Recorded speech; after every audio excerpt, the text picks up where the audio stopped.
ಹೊಸದಾಗಿ 100 ಕಟ್ಟಡಗಳನ್ನು ನಿರ್ಮಿಸಲಾಗುವುದು. ಬೆಳಗಾವಿ ಮತ್ತು ಕಲಬುರಗಿ ವಿಭಾಗಗಳಲ್ಲಿ ಕುರಿ ಮತ್ತು ಮೇಕೆ ಸಾಕಾಣಿಕೆಯನ್ನು ಪ್ರೋತ್ಸಾಹಿಸಲು ಆಯ್ದ 10,000 ಫಲಾನುಭವಿಗಳಿಗೆ ಶೇಕಡಾ 25% ಸಹಾಯಧನದಲ್ಲಿ ಕುರಿ ಮೇಕೆ ಘಟಕಗಳನ್ನು ಸ್ಥಾಪಿಸುವ ಯೋಜನೆಯನ್ನು ರೂಪಿಸಲಾಗಿದೆ. ಹೈನುಗಾರಿಕೆಯನ್ನು ಪ್ರೋತ್ಸಾಹಿಸಲು ಆಯ್ದ 10,000 ಫಲಾನುಭವಿಗಳಿಗೆ ಶೇಕಡಾ 25% ಸಹಾಯಧನದಲ್ಲಿ ಹಸು ಎಮ್ಮೆ ಖರೀದಿಸಲು ಪ್ರೋತ್ಸಾಹಧನ ನೀಡಲಾಗುವುದು.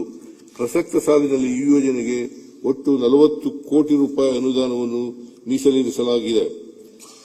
ಜಿಲ್ಲಾ ಹಂತದಲ್ಲಿರುವ ತಜ್ಞ ಪಶುವೈದ್ಯಕೀಯ ವಿಶೇಷ ಸೇವೆ ವ್ಯವಸ್ಥೆಯನ್ನು ತಾಲೂಕು ಹಂತಕ್ಕೆ ವಿಸ್ತರಿಸಲು 20 ತಾಲೂಕುಗಳ ಪಶು ಆಸ್ಪತ್ರೆಗಳನ್ನು ಪಾಲಿಕ್ಲಿನಿಕ್ಗಳನ್ನಾಗಿ ಮೇಲ್ದರ್ಜೆಗೇರಿಸಲಾಗಿದೆ.